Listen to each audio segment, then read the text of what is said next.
If you're buying systems and deploy them in a network, for example, you deploy them in a standardized approach because you already have laid out a plan of how you want to approach your controls implementation. Now, the whole point of minimum security baselines and why we look at it is because it's very key in ensuring that an information security posture of an organization is strong. Okay, so what are the challenges of setting up a minimum baseline framework? I think looking through the questions that people had, or rather you attendees had requested we touch on. Someone had asked what are some of the challenges that go into setting a MBS. So we have number one, operational challenges. So I don't know whether it's something that you may have experienced in your organizations whereby we have, say, for example, users, normal users, and then we have line managers, and then we have senior managers. But then in a system, you find that a senior manager has no business being an administrator, right? But then somehow they end up being an administrator by virtue of them being a manager. While really, when you look at the system and what this person needs to have access to in the system is just the reporting function of the system. So why not just give them access rights to access the particular function, which is reporting module, but instead of making them administrators. But we also have situations whereby people, consultants, and especially in a consultancy kind of setting, whereby consultants are working overseas, or you have executives who work overseas a lot of the time. And so there are requests to exempt them from the standard controls that have been implemented. So say something like passwords expiring after every say 30 days. So because of the inconvenience of having to change that every so often, they request to be exempted from such policies. Now, these are some of the operational challenges that will really make implementation of a minimum security baseline framework hard. We also have something as having diverse operating infrastructure. Okay, so we say we have servers. We have Red Hat Linux server. We have Oracle Linux server. We have Windows 7, Windows XP server. So at the end of the day, when you come and sit down and we're looking at how to approach implementing security controls on these servers, it's a hard task. And even computers, laptops. So first of all, there's no control of licensing. Okay, so some are licensed, others are using cracks, that is game speakers. And then on top of that, some are Windows 7, others are Windows 10, Windows 8.1. And so the fact that you have different operating systems in an infrastructure makes it very hard to achieve a minimum baseline framework, because when you look at it and you try to implement it as the person who's charged with this task, you look at it as a daunting task because you have to think about controls for all these different operating systems. And then we also have limited skilled personnel to address these needs. Unfortunately, we still suffer a skill shortage in this industry, and you find that majority of the times to get someone who is skilled, who has the vision and the plan to actually and capability to implement such controls in an environment is not an easy task. And even when you get them, they could be labor that is a bit expensive than what an organization had planned to spend on. And then lastly, we have lack of a strategic direction of the department. In the question, someone asked, how do you set up a cybersecurity strategy? And it's something we're going to address at the end of this session. So when you look at the end of the day, when you want to achieve a good or a standardized control environment, but where do you start? Now, if you want to start, you have to be informed by something. Now, having a cybersecurity strategy is a very good place to start, because this strategy will draw from the larger business strategy. And say, for example, the company has decided that in the next 5 years, we want to implement an information security management system, okay?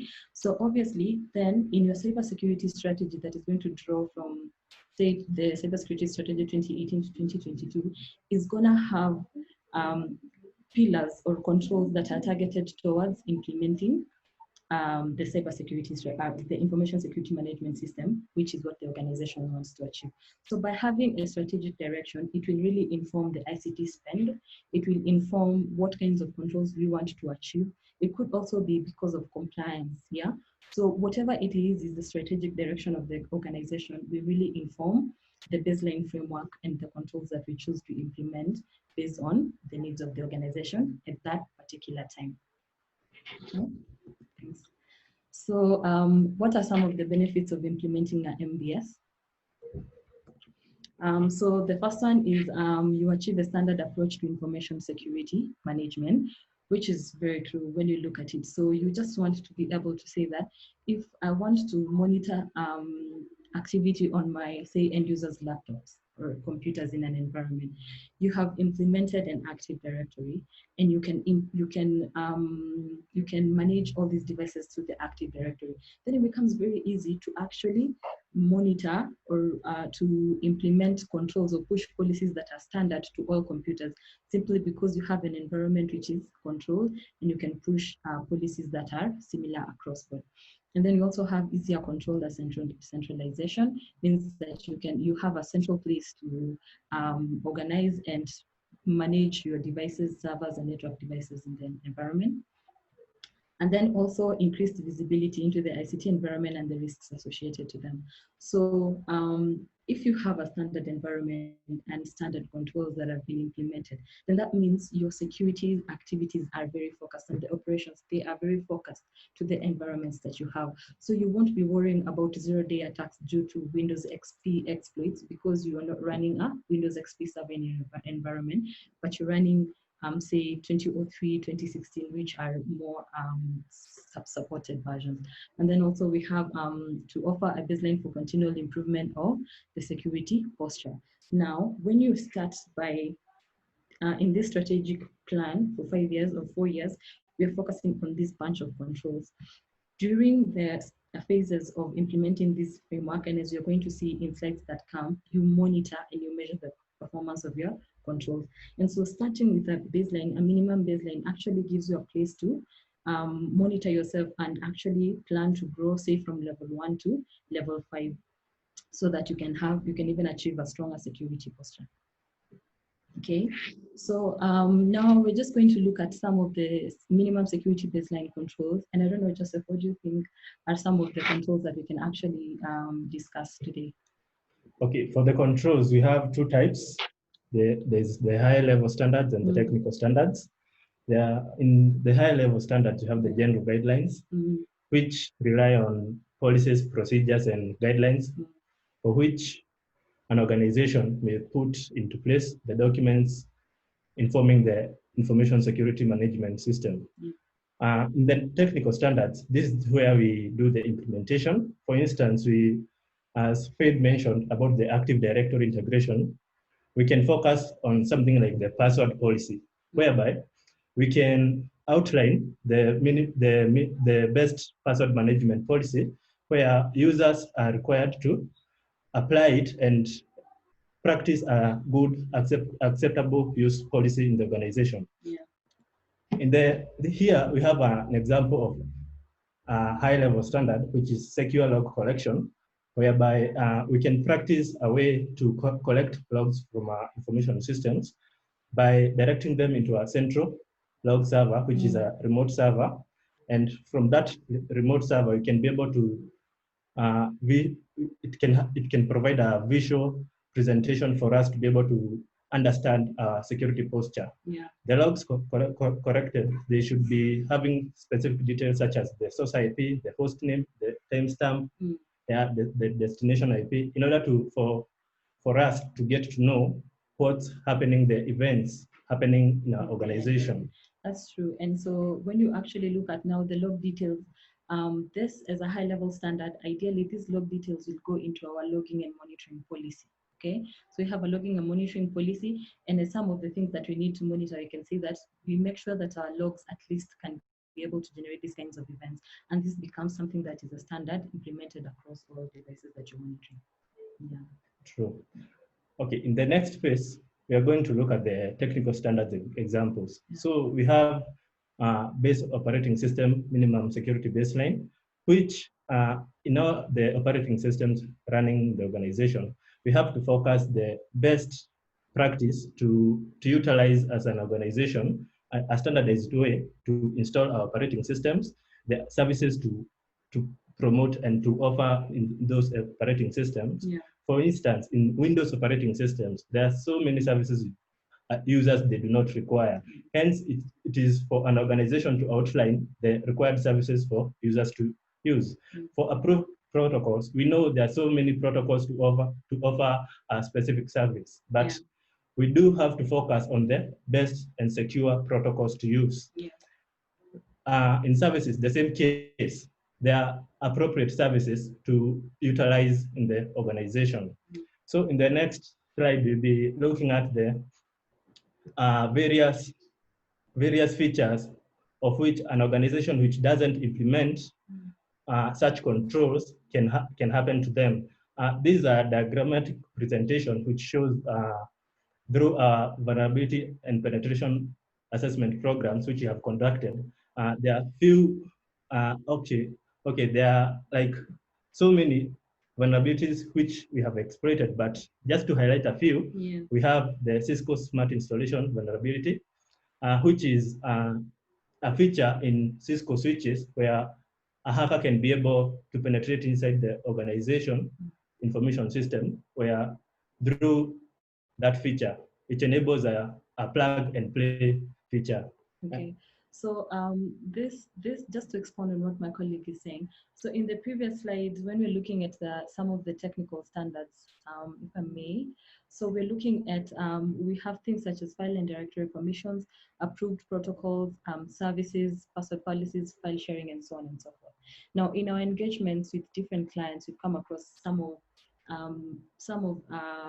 the environments whereby these controls have not been implemented. And of course, this has been a key for exploitation. And what he's trying to explain here is a feature that comes by default on Cisco network devices, whereby it's enabled to enable the administrator to actually push standard configurations across all network devices. But then there's a specific version of this feature which is vulnerable, and you can exploit it to actually be able to list down all the, you can crack, you can get the password, which is always encrypted, crack it, and then be able to gain access to the switches console and see the network configurations, pretty much be able to enumerate the entire network. Yeah. In the next diagram, we have in this vulnerability, it affects the protocols of which by default they are enabled in Windows machine. You can check even in your Windows PC if you have one. We have the SMB protocol and the two protocol, which enable communication among Windows PC in a network. So for a hacker, can be able to set up a fake server, as you can see the fake server over here, and be able to capture the hashes, of which those hashes they be spread over the network, and be able to get a share, of which that share will enable the hacker to create a local administrator account and be able to enumerate users in that network, and also finally get the domain administrator credentials. Yeah, you see how default credentials, they are very dangerous being enabled inside an organization. Yeah. In the next slide, we shall be focusing on implementing the minimum security baseline framework. Thank you for that, Joseph. And so those are just some of the examples of how you can actually take advantage of lack of these minimum security controls to exploit an environment. And that is pretty much the intention of an attacker, where they'll be looking at what are your weaknesses, what are the things that you've missed in your environment, and then taking advantage of that to step their credentials and actually become administrators in the network and have access to all your data and so on and so forth. Okay. So then how do you actually implement a minimum security baseline framework? We're going to look at it in 4 phases. So we have number 1, planning. Then we have number 2, identifying and implementing the configs. And then number 3, controlling configuration changes. And then lastly, monitoring. So just to go through this very quickly, in planning, you want to make sure that you actually, first of all, think about what is it that you want to achieve. You want to achieve an environment that has minimum security baseline controls. So how do you do that? You need to establish a program. Now your program is going to identify the program manager who is charged with this responsibility. It could be the information security officer, the CISO, and so on and so forth. Now they are charged with the task of managing this framework. And then in the program, we need to establish the policies and the supporting procedures. So what is the purpose of this framework? And then what are the supporting procedures such as change management controls? How do we implement changes in the environment? Patch management, for example, which is very important. So you need a procedure on how you approach patching to all the way from testing to implementing them on production.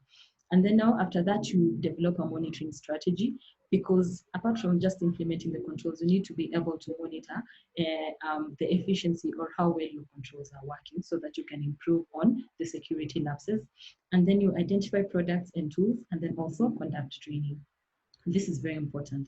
You may actually identify very good tools, but then you need to train both the implementers, the people who are going to be implementing these controls, and then also train the end users so that they can understand why it is important to implement and uphold this particular standard.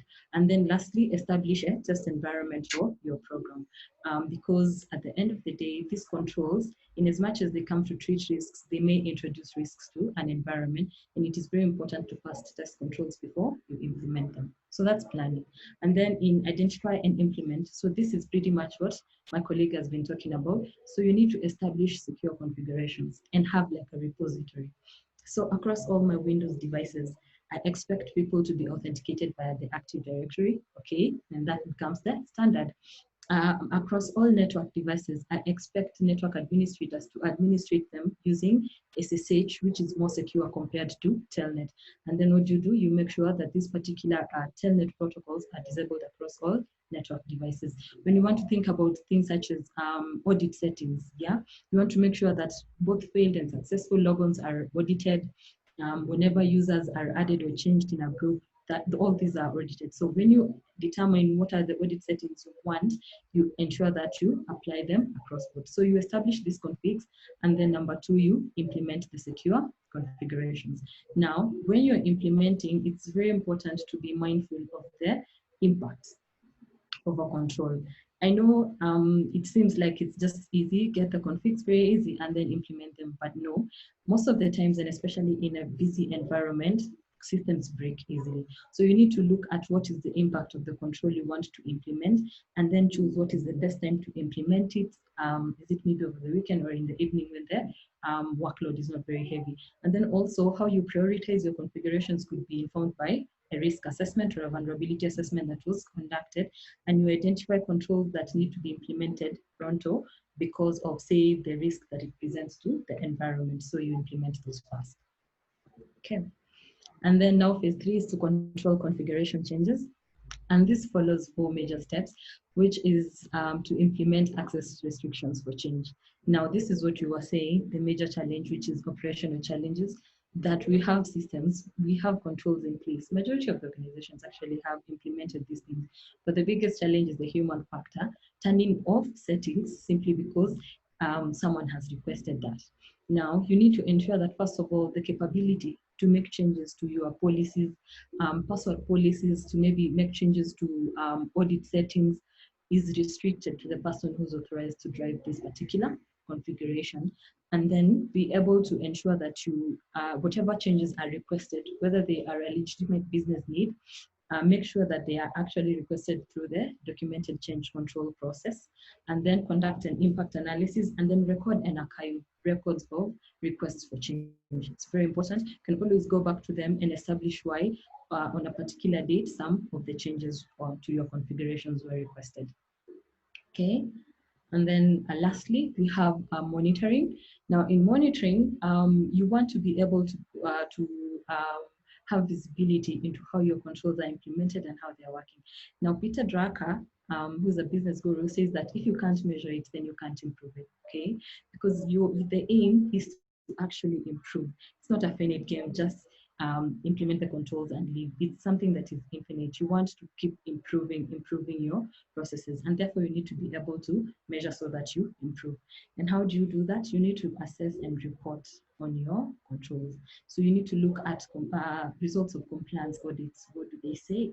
Was there a system misconfiguration that was flagged out? And that means it needs to be remediated.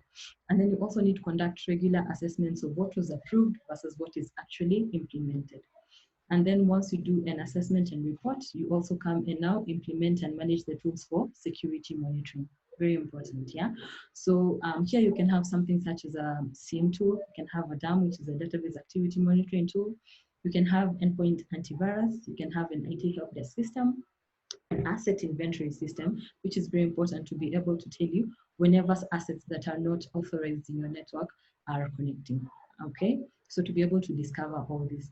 Now, we understand, and why I have managed SIEM, managed DAM, we understand that sometimes the budget for implementing these systems is not always, they're not cheap. They're not very cheap. Exactly. And so in getting budget authorizations for these systems sometimes can be, not easy. And so how do you actually approach this? You can choose a mechanism or an approach whereby you say we're going to outsource this to a third party, say a managed security service provider who bears the cost of buying the SIM, they'll bear the cost of buying the DAM, and then you can just host your you can host, or rather you can outsource the monitoring bit to this third party, and they give you meaningful intelligence and reports out of them. So here you don't have to worry about the infrastructure, you don't have to worry about the cost of the license, and also the skill, which is a plus for anybody. Thank you. So that's the end. We have now, what are some of the ways to assess your baseline framework? So I'd like to start with the first one, which is a controlled self-assessment. A controlled self-assessment is pretty much you sitting there, knowing that these are the controls that I've implemented. Now, how do I assess them? How well are they being implemented? And then you purpose to improve them. And this is a proactive approach. Then we have through a vulnerability assessment and also a pen test. This is whereby you just get a vulnerability scanner and then scan your environment for vulnerabilities. So the whole point is to be able to identify vulnerabilities and then the remediation and fix your issues before they're exploited. We also have information systems audit, which will pretty much flag out weaknesses in controls. Then gap assessment against ISO 27001, the de facto standard for information security. So it has a host of all the controls that an organization needs to implement to achieve a secure environment. And so if you conduct a gap against this standard, it should be able to give you a very good place to start. That where do I actually start in implementing my controls? And then you can actually choose to implement the controls that are required by that standard. And then you can conduct a risk assessment and then also a compliance audit. In addition to that, we had a question on the area vulnerability assessment and penetration testing, the difference between the two. Okay, we can look at it this way. Vulnerability assessment, we identify how vulnerable the organization is from an external and also an internal view by scanning the networks and infrastructure, and also the human element, where are people able to identify phishing scams? Are our people able to comply to things like if someone dropped a USB stick on the reception desk, can an employee be able to identify, be able to use the appropriate measure? And the penetration testing, we identify the bit where a hacker comes in. How can a hacker be able to get inside our environment? Does the vulnerabilities which we identified, can they be exploited? So for that question, I believe I've answered it. Yeah, we can proceed. So pretty much a vulnerability assessment will almost always be conducted by a blue team, but then a pen test is, okay, a VPT is conducted by a red team mostly. And then we have now a blue team, which is implementing the controls that have been suggested by, the outcome of the red team exercise. Yeah. So that's the end of our presentation. We'll hand it over to you, Michael, in case there are any questions that are coming our way that you can address. All right. Thank you so much, Faith and Wachira. We are grateful for that session. We still had a couple of more questions. I think we can take one more here as we look at the questions that we had and as we look at our time. So there's a question here that has been asked. What's the process of developing a cybersecurity strategy?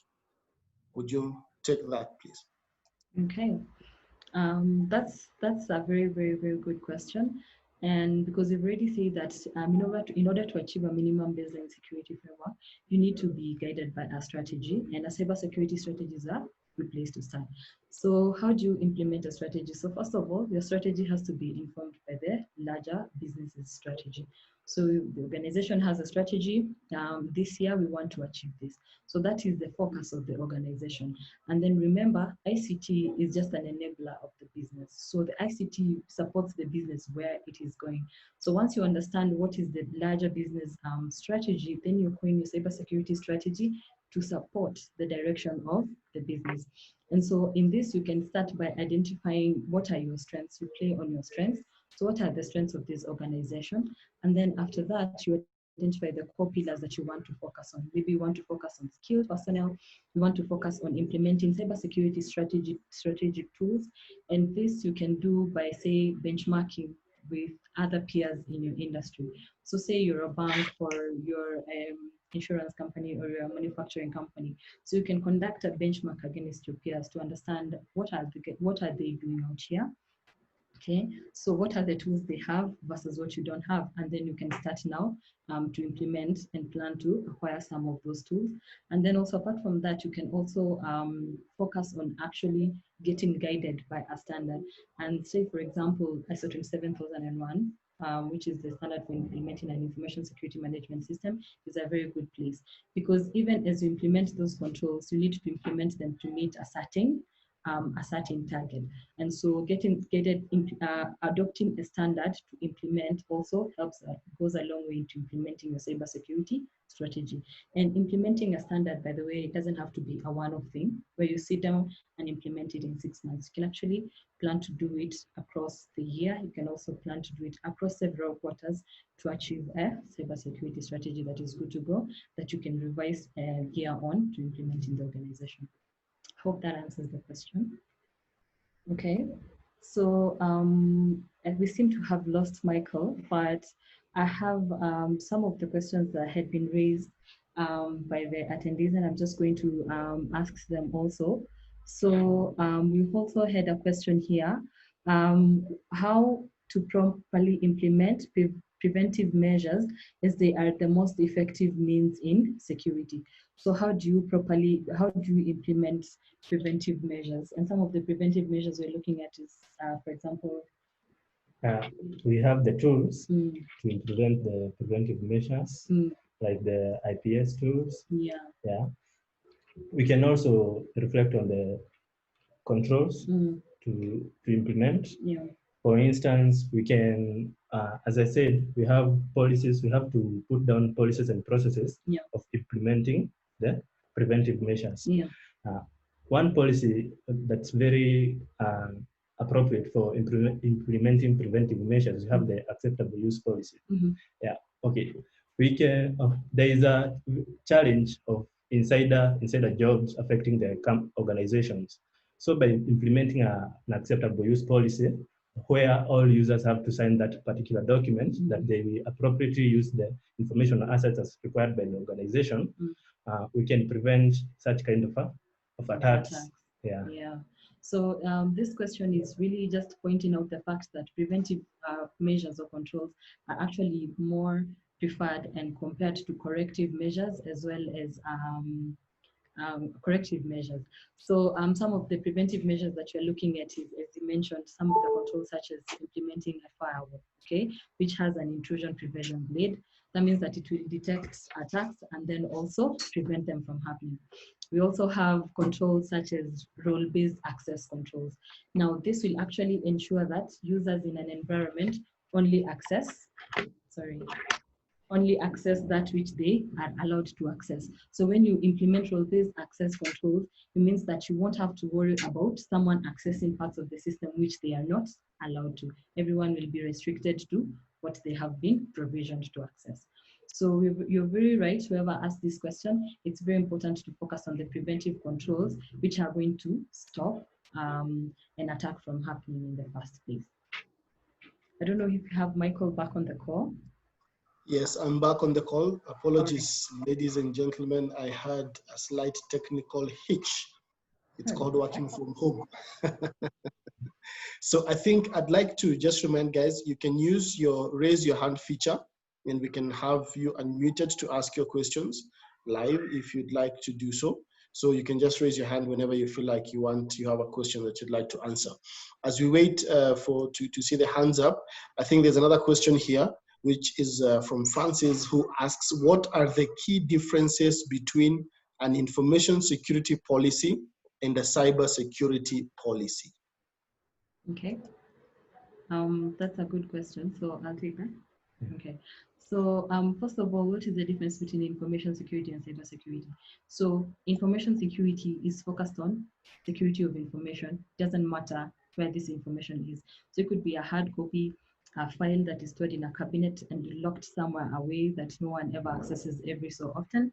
And then it could be also information that is sitting on a USB flash stick, all the way to even information that is on a phone or even transmitted on email. So that is information security, is concerned about security for all data wherever it is sitting. But then cybersecurity is concerned mostly with data when it comes to the cyberspace. So as long as your systems are online, now you're concerned about cybersecurity. And so the primary difference between information security policy and a cybersecurity policy is that a cybersecurity policy will address the controls that an organization intends to implement that is targeted towards treating cybersecurity risks.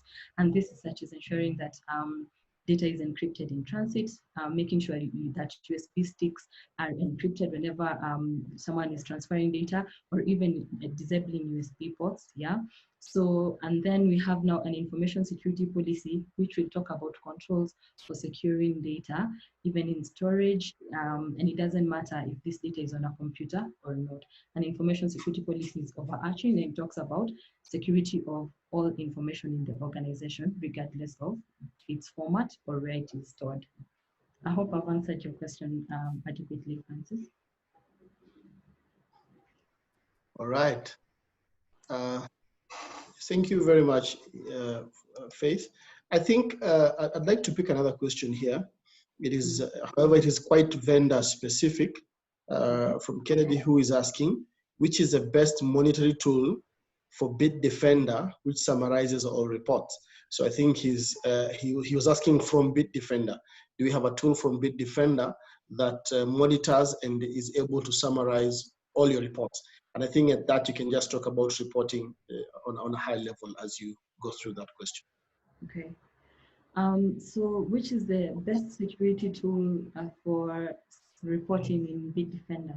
Okay, how I can approach that question is to say, BitDefender, what I've interacted with is the endpoint antivirus for BitDefender, which is a pretty comprehensive, I would say, a pretty comprehensive endpoint solution for any organization. So you know how you kill like 3 birds with 1 stone? BitDefender is that kind of solution because it will allow you to say, for example, implement or rather push antivirus agents to all your endpoints. And then also apart from that, you can do hard disk encryption, okay? And this will go a long way into helping, especially with compliance requirements. And then also apart from hard disk encryption, it also does patch management. So ideally you would be looking at getting 3 different solutions to achieve encryption, to achieve antivirus, and then also to achieve patch management. But BitDefender is such a solution that allows you to pretty much consolidate all these functionalities into one platform, and then it will give you a very good view of what are the vulnerabilities that affect your environment. And most of these vulnerabilities will be probably due to missing patches, and then you can identify all the endpoints that require to be patched and actually go ahead and patch them. So that is my limited interaction with BitDefender solutions. I don't know this. Okay, in addition to that, BitDefender offers quite a very good interface, which you can understand it. The interface itself has a diagrammatic presentation in pie charts or whatever you want, of which it can show you your organization posture in terms of risk management, patch management, anti-malware management, and anti-spamming, the area where we have the human element. Yeah, whether there are people in the organization who have received any spamming mails, yeah, and also it offers that protection, yeah. You can integrate it through, for instance, the Exchange, yeah, of which it has a module for Exchange protection to protect against the anti-spamming. Oh, that's awesome. Yeah. Great.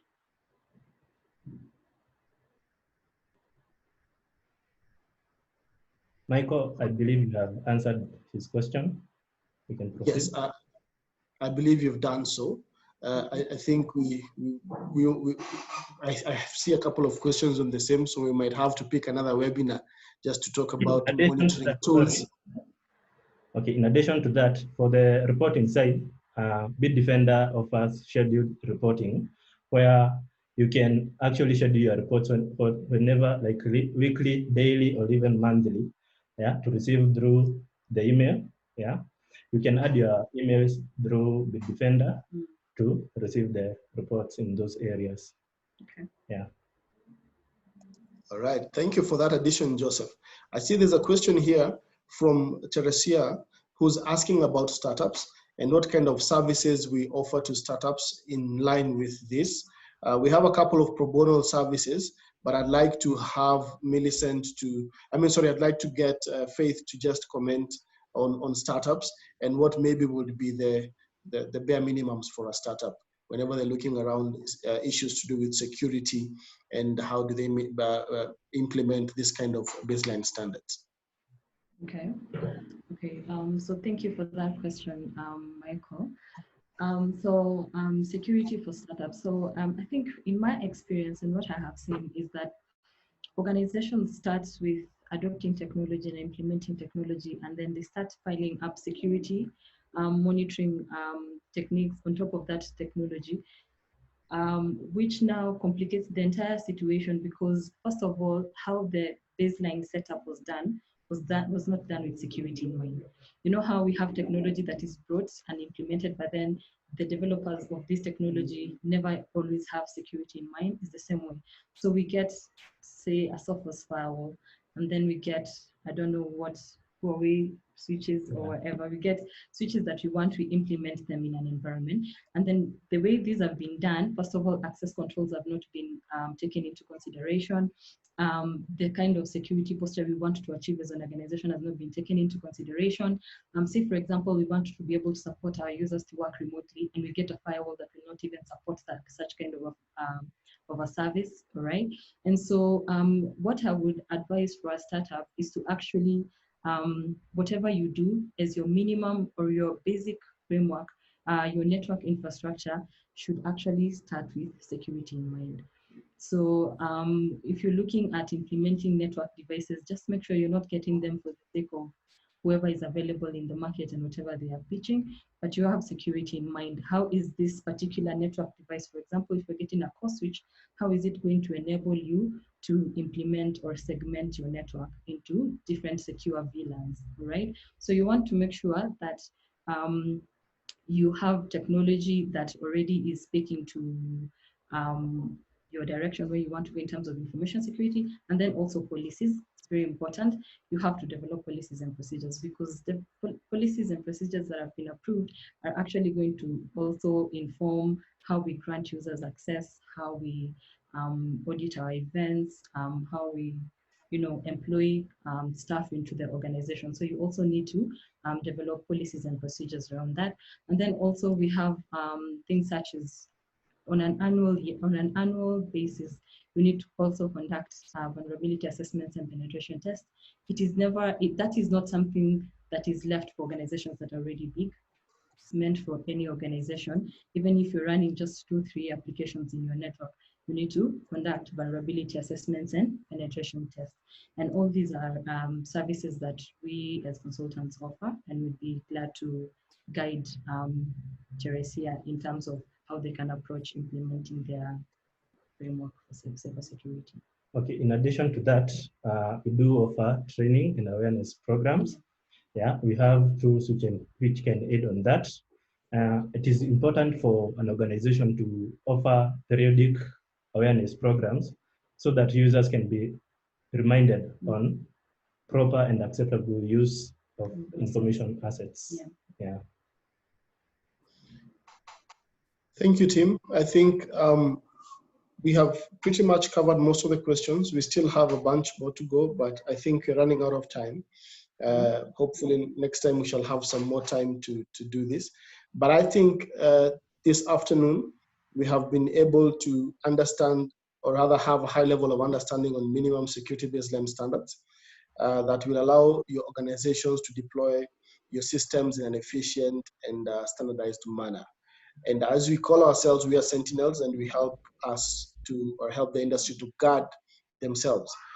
We shall be sharing these slides to the participants in this webinar today. So you can just review the slides and you can interact with them. And if you have any additional questions that you'd like to ask, we are more than ready and willing to assist you with any questions or concerns that you have.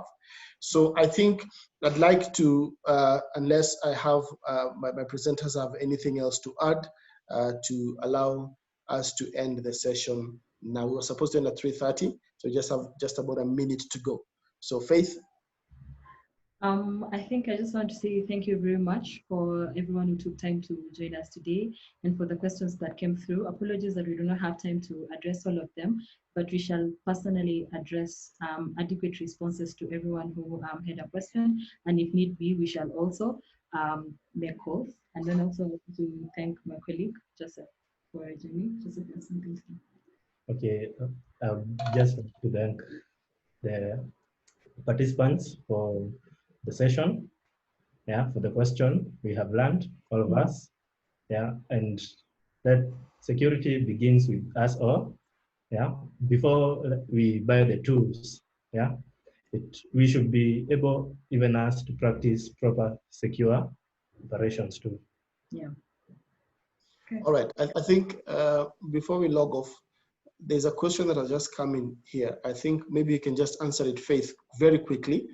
Someone who's asking if we can be able to implement baseline frameworks that will meet both security and compliance. So they just don't want to tick a box.